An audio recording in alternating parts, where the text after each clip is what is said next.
토트넘 뮌헨의 프리시즌을 보면서 정말 특이했던 부분이 축구에서 맨투맨 전술이 나와버렸다는 것입니다. 이 맨투맨을 어느 팀에 했냐면 뮌헨에서 했어요. 그럼 뮌헨에서 토트넘에게 맨투맨 전술을 하라고 지시한 게 누굽니까? 뱅상 콤파니 감독입니다. 콤파니 감독은 토트넘을 선수로서도 상대해봤고 지난 시즌에 번리라는 약팀을 지도하면서 3번 NG 감독 전술을 경험했었습니다. 콤파니 감독은 자신의 전술이 토트넘에게 통하지 않으면서 3연패했습니다. 선제골을 넣고도 털렸죠. 손흥민에게는 해트트릭을 당했습니다. 후반기에는 손흥민에겐 털리지 않았는데 강등을 당하지 않기 위해서 좀 더 안정적인 경기 운용을 하려고 했습니다. 그때 콤파니 감독이 어떤 생각이었을까요? 첫 번째 드는 생각은 분했을 것 같습니다. 선수 레벨 차이만 아니었어도 내가 이길 수 있는데 그런 느낌? 토트넘 정도를 이길 수 있기 위해서는 무엇이 필요한지도 깨달았을 것입니다. 어쨌든 콤파니 감독이 선수로서는 좋은 팀에만 있었고 감독을 했을 때도 2부 리그 수준에서는 레벨이 높은 팀이었으니까요. 하지만 더 높은 레벨을 막상 경험해 보니까 참담함을 겪게 되었죠. 그런데 엄청난 기회가 왔습니다. 세계 최강팀으로 꼽히는 바이에른 뮌헨의 감독이 되면서 갑자기 다 갖춰져 버렸습니다. 이 정도면 사실 인생 역전이라고 봐야죠. 점점 감독으로서 실력을 인정받으면서 올라온 게 아니라 냅다 꽂혀버린 거니까요. 그러면서 토트넘을 상대했더니 갑자기 축구에서 맨투맨 전술을 써버린 겁니다. 맨투맨은요, 농구에서도 그렇고 과거 축구에서도 필드에서 뛰는 10명이 상대의 10명보다 레벨이 높다고 느낄 때 그러니까 스피드, 기술, 지능 이런 것들이 높다고 느낄 때 가능합니다. 엄청난 자신감에서 나올 수 있는 거죠. 이걸 또 다르게 보면 상대를 무시할 때 나오는 전술입니다. 물론 토트넘이 프리시즌인 만큼 베스트 라인업이 아니라 계속 실험을 하는 라인업이었죠. 한국에서는 양쪽 다 주전들이 빠져 있으니까 특별 이벤트처럼 어차피 거의 45분 정도만 뛰니까 선수들의 체력을 끌어올리기 위한 부분일 거라 생각했는데 런던에서 케인백 경기에서도 뮌헨이 맨투맨으로 나올 줄은 정말 몰랐습니다. 토트넘 선수들을 개무시한 전술이라고 봐야죠. 이런 맨투맨 전술을 당하게 되면 진짜 비참해집니다. 적나라하게 보이거든요, 실력 차이가. 그럼 뮌헨과 토트넘의 실력 차이가 정말 많이 나냐? 저 개인적으로는 그렇게 보진 않습니다. 앞서 언급했던 것처럼 베스트 대 베스트로 붙은 게 아니었잖아요. 2차전에서도 토트넘은 로메로, 반더벤을 벤치부터 시작하겠습니다. 왼쪽 풀백은 스펜스였습니다. 토트넘의 스트라이커도 임시용, 클루세스키였고요. 상대가 공격적으로 나간다는 건 일선에서 먼저 상대 수비를 차단해 버리겠다는 의도이기 때문에 주전들이 아니었던 토트넘은 빠져나오기 힘들 수밖에 없습니다. 거기다 비수마가 죽기 살기가 아닌 건들건들 플레이를 해버리면 정말 답 안 나오죠. 그래서 체급 차이가 나는 것입니다. 후반전에 로메로, 반더벤이 출전해도 고전했던 부분도 있는데 이것도 엄연히 반더벤은 거의 유로 대회 때부터 별로 뛴 게 없어서 사실 경기 감각이 매우 떨어져 있을 상황입니다. 개막전에 맞춰서 몸 상태와 경기력을 끌어올려야 했죠. 그래서 정말 양팀의 베스트 라인업으로 붙는다면 이런 현상은 없었을 것이라고 봅니다. 토트넘이 뮌헨보다 실력이 떨어진 것은 토트넘의 맨투맨에서도 확실히 느낄 수는 있었습니다. 뮌헨의 프리킥 찬스에서 세트피스로 2골을 넣었는데 이 부분 모두 토트넘 선수들의 맨투맨이 실패하면서 일어난 일입니다. 킥이 매우 좋은 키미가 짧게 줄지 멀리 줄지 슈팅을 할지 깔아줄지 공중볼을 줄지 어떻게 알겠습니까? 토트넘 선수들이 볼의 방향도 주시해야 하지만 뮌헨 선수들을 막하면서 움직임을 파악하고 막아내야 합니다. 아니면 더 빨리 커버하도록 움직여야죠. 그런데 이미 벽에만 5명이 있었습니다. 피지컬 좋은 선수도 없는 상태라서 민재킴, 우파메카노 맞기도 버겁습니다. 벽을 만들고 있어야 하는 선수 아닌가요? 어차피 빠르지 않아서 역습을 할 수가 없거든요.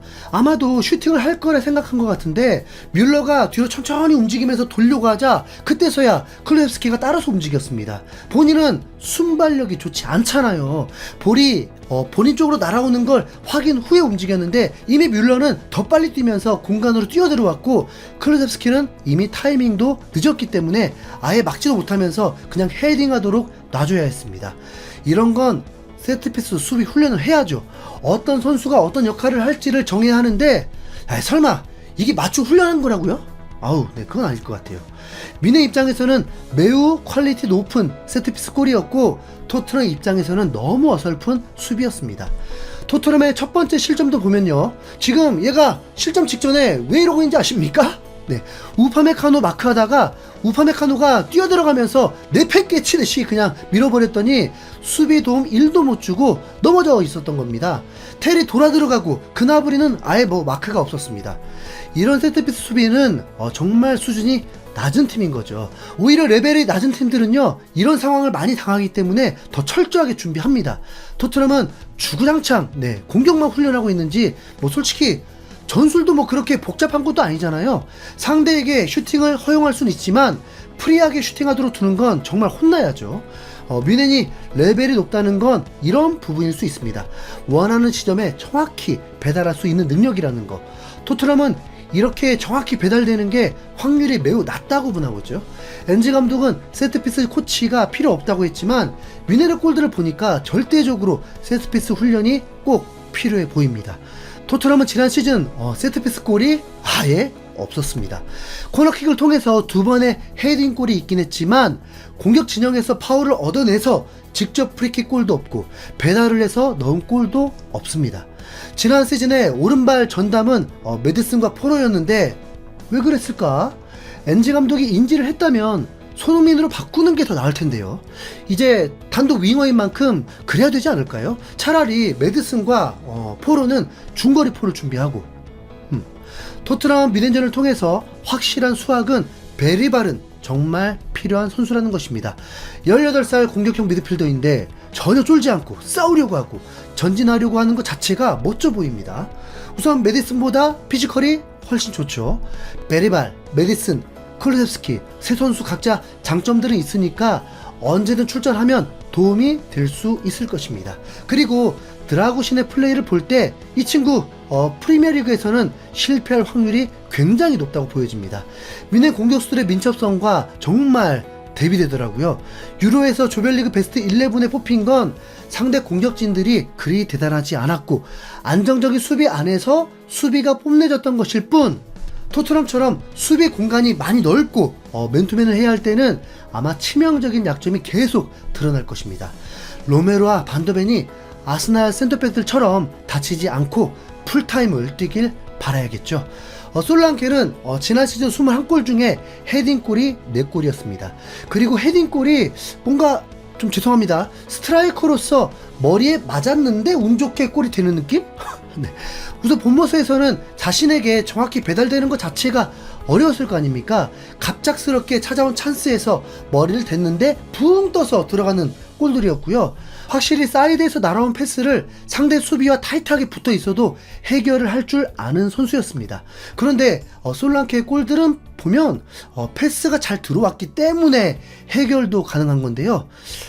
참 왜 이러죠? 네, 계속 의심이 되네요. 네, 패스가 잘 들어가지 않으면 고립입니다. 사실 문전 앞에서 다른 선수들에게도 기회가 온다면 뭐 그렇게는 넣지 않겠습니까? 실제로 토트넘은 지난 시즌에 박스 안에서 정말 다양한 선수들이 골을 넣었습니다. 모든 포지션의 선수들이 다 박스 안에서 골을 넣었습니다. 손흥민이 뭐 패스만 할 수는 없잖아요.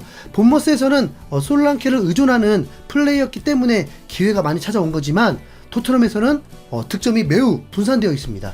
그러니까 솔랑케가 온 것은 팀에 분명 도움이 되지만 솔랑케가 팀을 바꿀 수 있다는 기대는 안 하셨으면 좋겠습니다.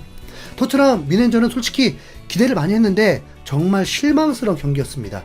케인을 파는 조건으로 이 빅매치가 열린 건데 시즌 시작하기 직전 경기인 만큼 베스트로 붙을 걸로 기대도 했는데 정작 주인공은 80분이 되어서 출전을 하고 손흥민과 케인의 맞대결은커녕 케인이 출전을 하니까 손흥민이 이제 쉬러 가고 토트넘은 베스트 11을 가동 한번 못해보고 거기다 토트넘은 패배했고 손흥민도 득점도 없었습니다. 비수마까지 사고를 친 바람에 개막전이 꼬일까 걱정되는데 참고로 지난 시즌 토트넘은 브렌트포드 원정에서 2대2로 비겼습니다. 시작 좋지 않았습니다. 개막전만큼은 그때보다 더 업그레이드된 토트넘으로 레스터 시티와 붙는 거거든요. 홈 경기만큼 축포 쏴야겠죠. 손흥민의 개막전 축포를 기대하면서 세트피스 골들도 꼭 나오기를 바라면서 이만 물러가겠습니다. 이상 흰수염고래였습니다. 감사합니다.